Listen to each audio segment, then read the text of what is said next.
சுமந்திரரே, தேரை நிறுத்துங்கள்.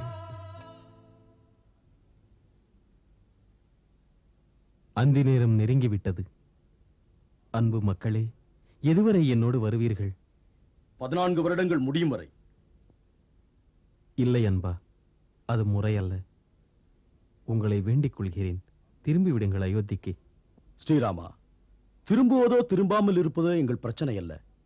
ஆட்சி மாற்றம் தான் எங்கள் பிரச்சனை. ராமன் தான் எங்கள் மன்னர். ராமன் எங்க இருக்கிறாரோ அதையே எங்கள் அரசாங்கமாக நினைத்து ராமசேவை செய்து கொண்டிருந்தாலே போதும். பிரச்சனைகளை உருவாக்க மாட்டோம். உங்களை நேசிக்கிறோம், உங்களை பூசிக்கிறோம், உங்களை யாசிக்கிறோம். எங்கள் மன்னன் என்ற முறையில் இது கூட தவறா?